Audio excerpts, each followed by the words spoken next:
Are you in a position where a family member has passed away and you have now inherited the responsibility of selling the family's home?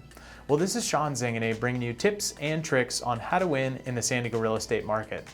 So a lot of my videos are super upbeat about how to make your home better, but the reality of life is people pass away, and unfortunately, homes have to be sold, and a lot of the homes that we're seeing sell today are happening in trust or probate sales. So today we want to talk a little bit about what to do if you're in the position, if a family member, a parent has passed away and the home now needs to be sold, assuming that no one else is alive who owns the home. So before we get started, I recommend that everybody sit down with your family and actually go through the tough conversations and make sure they have a trust and a will and all their documents in order.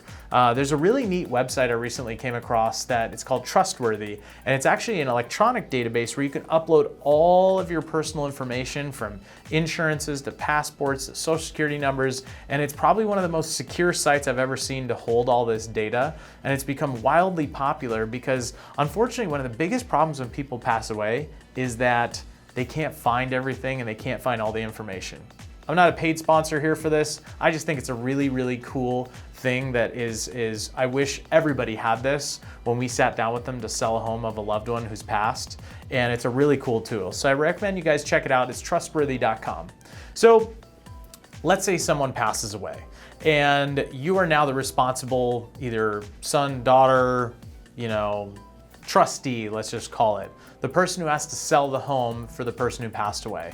There's a couple things we recommend doing, and this is not legal advice, this is simply practical advice when it comes to having to sell an asset that unfortunately someone's passed away. The number one thing we recommend doing is assess and try and locate the trust documents. This sounds pretty simple, but these are always tricky because people hide these things. They could be in safes, they could be in safe deposit boxes. Locate the trust and try and find the attorney who wrote the trust.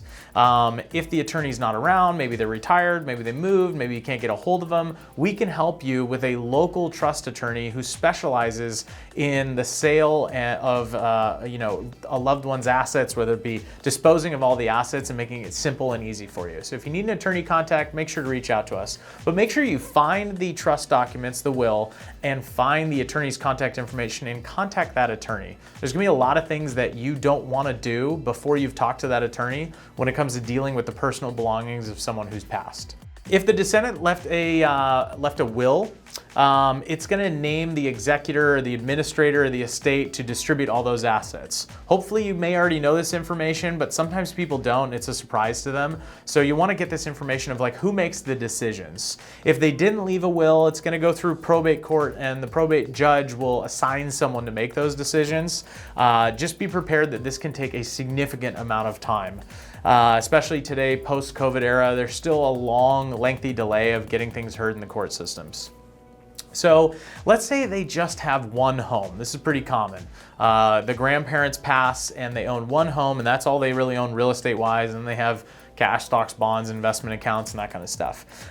You'll want to locate and kind of figure out amongst the other beneficiaries of what happens with all the valuables and personal belongings. And usually this is all dictated out in your trust. And again, I'm not a trust attorney. I'm not an attorney at all. I'm just giving you practical advice. But a lot of times this is all aligned out inside of the trust of who gets what and how it's all dispersed.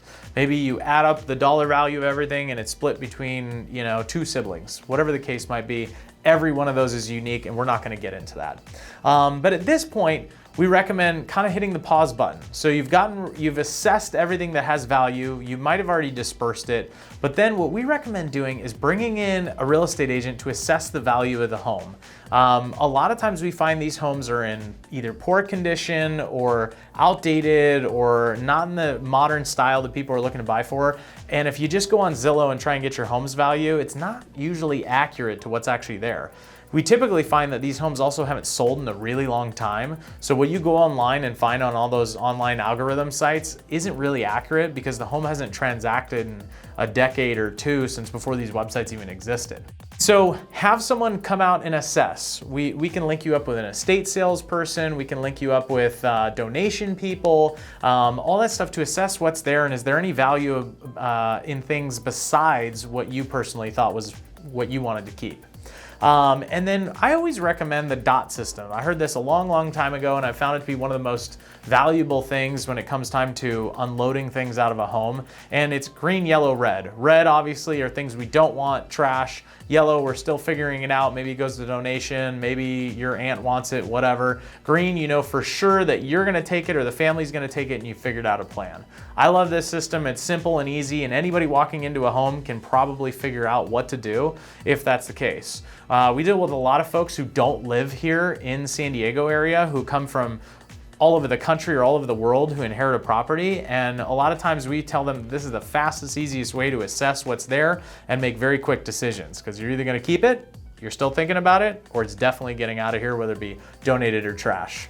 After that, and after all the personals, you know, start with the donations. There are people in need, not just here locally, in other countries and other cities, and there's a lot of great donation companies out there or charities that would love to take all of this stuff off of your hands and give it to someone who really needs it. So you may not need that chair and table, but to someone else, that could be the difference of what's in their dining room and what's not. So I always like to try and give that away to people who need it more than we do. It's kind of our one good thing that we can help, you know, as we're selling off a property like this.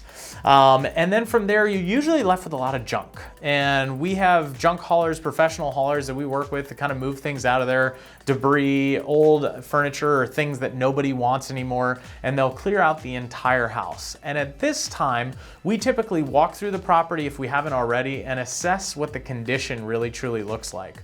A lot of times these homes have tons of stuff in them, so we need to take a look at them and see, is there any damage behind the walls, mold growing, is there roof leaks?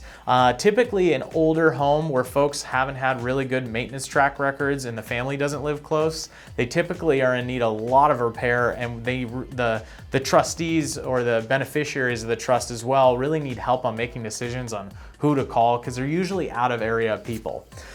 So we're gonna come in and look, does it need work, does it not? Is it worth the investment based off the market and the desirability of the property, or is it not? So that you guys can then in turn figure out, does the trust have assets to then make an investment into the property, or do the beneficiaries or trustee wanna make an investment in the property to help get the most money for it? A lot of that depends on how the trust is broken up, and that's gonna be individual for each one of you. And then when we look at the condition, we have to look at the addressable market. So if a home is in really bad shape and hasn't been cared for in a while, it might not get the same dollar value that a home that just went through a remodel 2 or 3 years ago might get on the open market. So we work with a number of local investors who might just buy the property for you immediately, cash, close in a couple of days, and have you guys move on your way. If you're willing to make an investment to help get top dollar for the home, we can help assess that for you and manage the whole process. And this is a really important part based on your family's goals and the trust goals of what you want to achieve. So when we get to that point, we can make that call and then help the trust benefit the most for the beneficiaries that are a part of it, and everybody wins. So these are just a couple of very surface level tips on how to deal with a trust sale when it comes time to sell that home. Again, we're not attorneys, but we're just trying to give you practical advice to help you make good decisions when unfortunate things happen. If we can be of more help to you, or you're looking for more tips or tricks on how to win in the San Diego real estate market, make sure to reach out to us today. Thanks so much and have a great day.